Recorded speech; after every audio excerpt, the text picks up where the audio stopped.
তেঁতুল খেতে গিয়ে আমাদের সাথে এরকম এরকম ঘটনা ঘটবে আমি ভাবতেও পারিনি।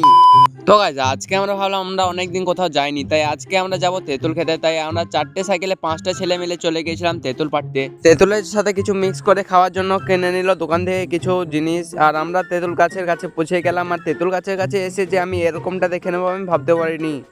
তো গাইজ অনেকক্ষণ খোঁজাখুঁজির পর 2-1টা তেঁতুল পড়েছিল, তাই ওইটাগুলো খাওয়া যাবে না। তাই আমি ভাবলাম আমি গাছে চাপি, আর নিচে থেকে তো পারা যায় না, তাই আমি গাছে চেপে পড়লাম ফাইনালি। তো গাইজ অনেক কষ্ট মষ্ট করে গাছে চেপে পড়েছিলাম, আর গাছে চেপে 10 ঘন্টা মেহনত করার পর আমরা কিছু তেঁতুল পেড়ে নিয়েছিলাম, আর তেঁতুলগুলো পেড়ে আমরা নিচেও নেমে পড়েছিলাম। তো গাইজ গাছে থেকে নামার পরে একটা তেঁতুল নিয়ে জলজিরা আর মরিচের আচার দিয়ে আমরা একটা টেস্ট করে দেখলাম, আর এত ট্যাঙ্গা ছিল কি আর বলবো গাইজ। তো গাইজ কিছু তেঁতুল নিয়ে আমরা এই গামছার মধ্যে বেঁধে নিয়ে আমরা ওর ঘাড়ে চাপিয়ে দিয়েছিলাম, আর আস্তে যেতে যেতে যে এই ছেলেটা একটা তেঁতুল খেয়ে এভাবে পড়ে যাবে আমি মনে করেছিলাম তো মরেই গেছে। তো গাইস ও মরেনি, কিন্তু আমরা চলে এসেছিলাম সাইকেলের কাছে, আর রিয়াজ একটা তেঁতুল খেয়ে কি করছিল দেখো। তো আমরা বাড়ি যাই, আর তোমরা নেক্সট পার্টের জন্য চ্যানেলটা সাবস্ক্রাইব করে আমি ভিডিওটা লাইক করে দাও। তো টাটা গাইস, একটু সাপোর্টও দেখিয়ে দিও।